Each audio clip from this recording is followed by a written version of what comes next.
Welcome to MiloX World. In this video, we'll explore the key differences between investing in stocks and ETFs.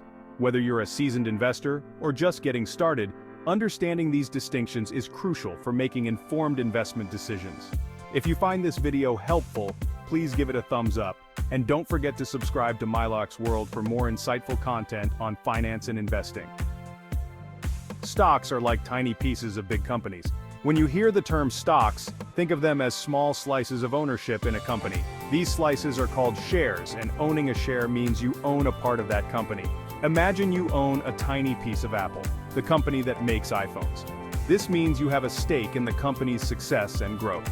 When Apple does well, your tiny piece, or share, benefits too. That tiny piece is a share of Apple stock.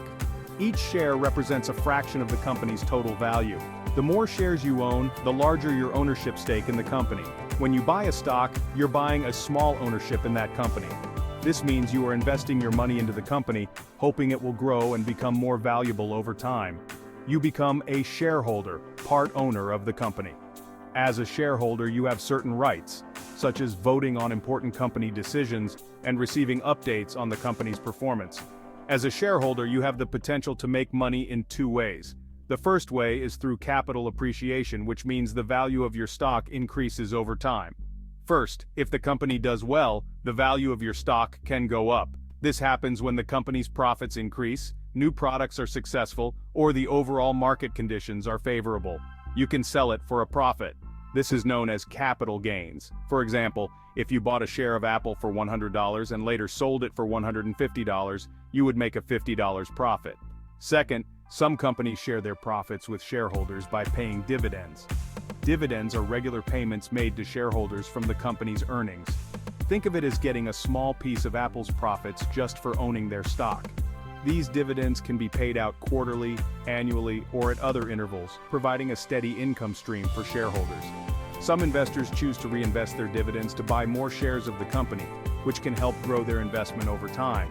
This strategy is known as dividend reinvestment. However, it's important to remember that investing in stocks also comes with risks. The value of stocks can go down as well as up, and there's no guarantee that you will make a profit. To manage these risks, many investors diversify their investments by owning shares in different companies and industries. This way, if one company doesn't perform well, the impact on their overall portfolio is minimized. Despite the risks, stocks have historically provided strong long-term growth potential. By understanding how stocks work and making informed investment decisions, you can build wealth over time. Learning about stocks and investing can be a rewarding journey. The more you know, the better equipped you'll be to make smart investment choices and achieve your financial goals. So, whether you're just starting out or looking to expand your investment portfolio, understanding stocks is a crucial step towards financial success. Let's say you buy one share of Apple stock. This means you are purchasing a small piece of the company, making you a shareholder. You're now a part owner of Apple. This ownership entitles you to a portion of Apple's profits and assets. If Apple releases a fantastic new iPhone and its profits soar, the value of your Apple stock might go up. This is because the market perceives the company as more valuable, driving up the stock price. You could decide to sell your share for more than you paid for it, making a profit.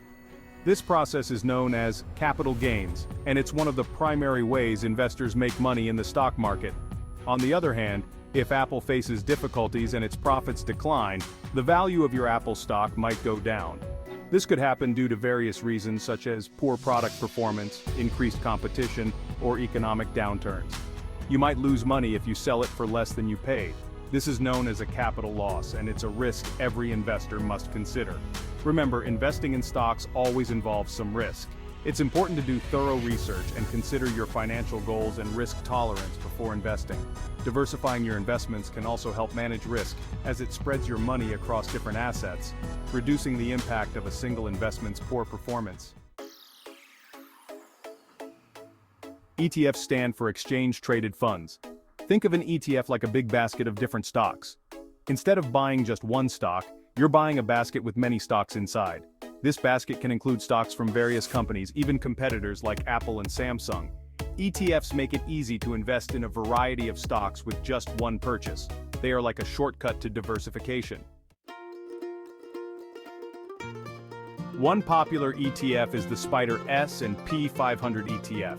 This ETF tracks the S&P 500 index, which includes 500 of the largest US companies. When you buy a share of this ETF, you're investing in a little bit of all 500 companies. It's like having a tiny slice of the entire US stock market.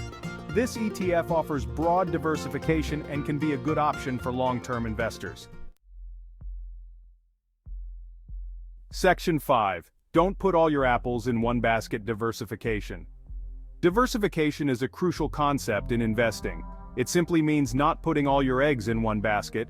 If you invest all your money in a single stock and it performs poorly, you could lose a significant portion of your investment. However, if you diversify your portfolio by investing in a variety of stocks or ETFs, you spread your risk.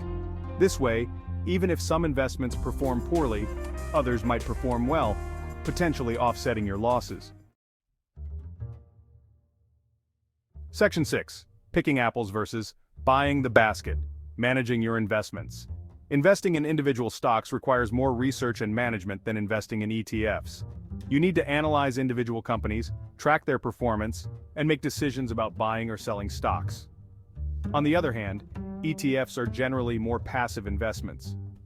Once you choose an ETF that aligns with your investment goals, you don't need to actively manage it as you would individual stocks. Section 7. The cost of apples, stock versus ETF fees. Investing in stocks and ETFs typically involves some costs, such as trading commissions and expense ratios. Trading commissions are fees you pay each time you buy or sell a stock or ETF. These fees can vary depending on your brokerage. Expense ratios are annual fees charged by ETFs to cover their operating expenses. Stocks don't have expense ratios. However, ETFs generally have lower expense ratios compared to actively managed mutual funds. Section 8. Ripe or rotten, performance and volatility.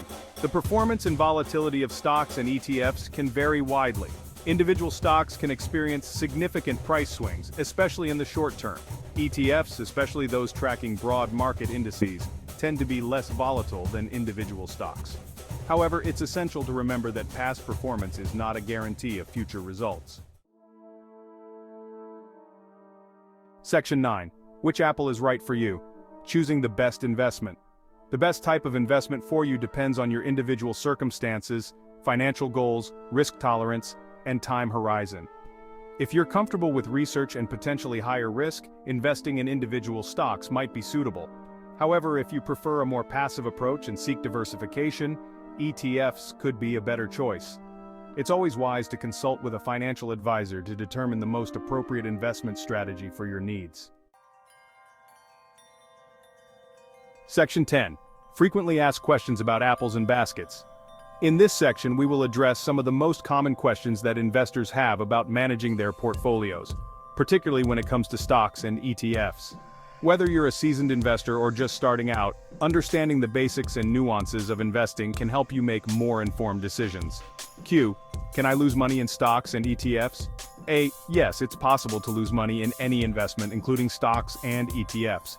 The stock market can be volatile and prices can fluctuate based on a variety of factors, including economic conditions, company performance, and market sentiment. However, diversification and a long-term investment horizon can help mitigate risks. By spreading your investments across different asset classes and sectors, you can reduce the impact of any single investment's poor performance on your overall portfolio. Q. How should I choose my investments? A. Consider your financial goals, risk tolerance, and investment timeline. It's important to have a clear understanding of what you want to achieve with your investments, whether it's saving for retirement, buying a home, or building wealth. Research different companies and ETFs or consult with a financial advisor for personalized guidance. A financial advisor can help you create a diversified portfolio that aligns with your goals and risk tolerance. Additionally, staying informed about market trends and economic indicators can help you make more informed investment decisions. Q. Is it better to time the market or invest for the long term?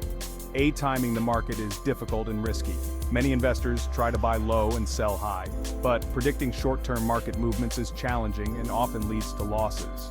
A long-term investment strategy often yields better results than trying to predict short-term market movements. By investing consistently over time and holding your investments for the long term, you can take advantage of the power of compounding and ride out market volatility.